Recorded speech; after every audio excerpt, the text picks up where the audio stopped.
Welcome back. Today, we're unpacking something that is literally shaking the foundations of the tech world right now. We're looking at a looming intelligence explosion. Specifically, we're going to break down why the year 2027, yes, just a few years away, has suddenly become the ultimate focal point for the creators of artificial intelligence. We've got a lot of fascinating data to get through, so let's just jump right into the explainer. To really grasp the gravity of what's happening, I want you to think about the number $2 million, because that is the exact amount of equity that Daniel Kokotajalo, a former top forecaster at OpenAI, voluntarily walked away from.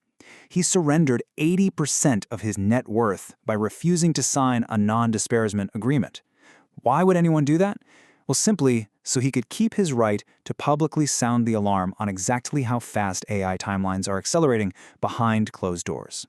And here is exactly what he's warning us about. I'm going to read this directly from our source material because it is just that important. Quote, "It's possible that we'll end up essentially creating a new species that ends up ruling the world." End quote. Now, I know that sounds straight out of a sci-fi movie, but this isn't fiction anymore. Inside the world's most powerful AI labs, this is increasingly treated as an open secret and a literal forecasting scenario. Part 1. The Race to 2027. Okay, let's dive into this. The sheer velocity of this industry is frankly staggering. Just look at Anthropic, one of the leading AI labs. In just one single year, their projected revenue exploded from around $1 billion to a massive $60 billion. That's a 60x growth in a year. To put that into perspective, the amount of resources pouring into this space means progress isn't just marching forward anymore, it is sprinting at a breakneck, exponential speed. Because of that insane velocity, internal corporate timelines are aggressively shrinking. Originally, a lot of insiders were predicting a 2030 arrival for superintelligence. Now, that target is totally collapsed down to 2027 or 2028. And our sources show this isn't just about making money. It's a high-stakes geopolitical and corporate race. Top CEOs are literally racing each other because there's this underlying fear that whoever crosses the finish line first might essentially become an unchecked dictator of this technology. Part 2. Automating the AI researcher. First off, we got to be super clear about what they are actually racing toward. You probably hear the term AGI, or artificial general intelligence, tossed around a lot, right? It's kind of vague, but what these companies are actually building toward is superintelligence. This is an AI that is better, faster, and cheaper than the very best human experts at absolutely everything. And yes, that eventually includes physical robotics out in the real world. And this brilliantly illustrates how they're actually pulling it off, by comparing a biological brain to an artificial neural net. Think about a human toddler. They start with this massive tangle of neural connections that naturally get pruned away through life experience. An AI, on the other hand, starts as a random spaghetti mess of up to 10 trillion parameters, and through massive reinforcement training, it learns. It's kind of like building an airplane, right? It might not flap its wings exactly like a bird, but it absolutely achieves the ultimate goal of flight. So, the crucial strategy we need to understand is this step-by-step corporate plan. Step 1. Train the AI to flawlessly write and edit code completely autonomously. Step 2. Have the AI actually take over the entire research process itself, coming up with ideas, running experiments, designing the next generation of AI. And then step 3. Once the AI is vastly smarter than us, deploy it right out into the global economy.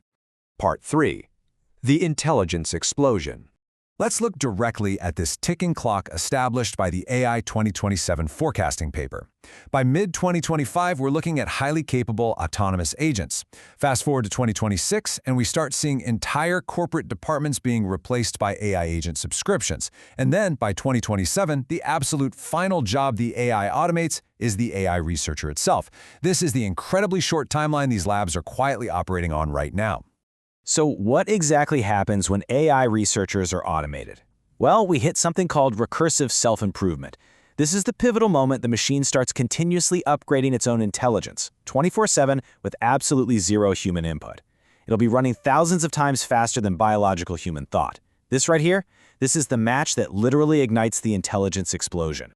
Now, what's really interesting about this is the specific wording used here.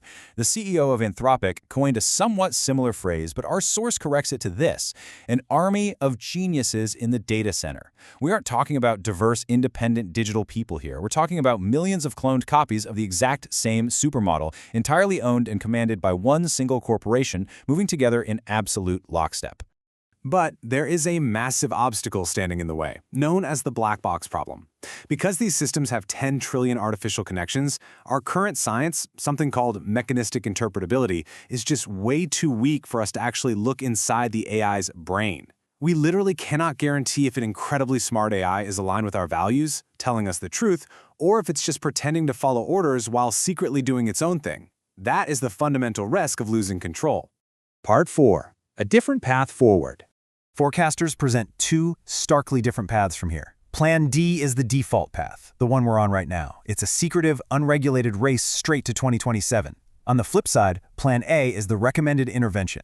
In this scenario, domestic and international governments step in around 2029, enforce total research transparency, and intentionally stretch that timeline to superintelligence all the way out to the year 2040.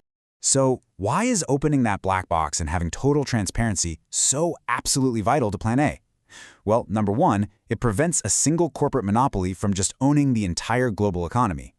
Number two, it allows the global scientific community to actually review the safety of these models so we aren't just taking a tech CEO's word for it. Number three, it naturally slows the scaling down to a pace we can actually manage. And number four, it empowers democratic governments to step in and regulate effectively. But of course, we have to address the giant elephant in the room here: job displacement.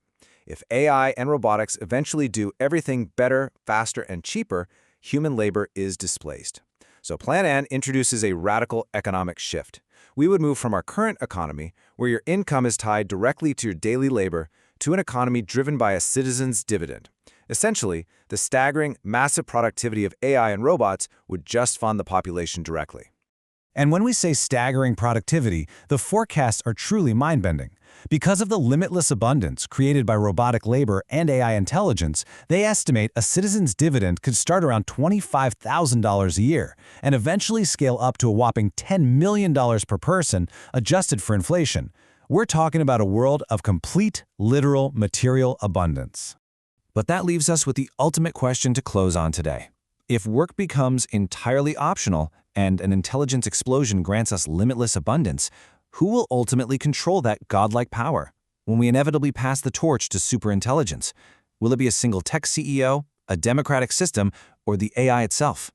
It's a question we need to figure out fast, because 2027 is right around the corner. Thank you for joining me for this explainer, and as always, stay curious.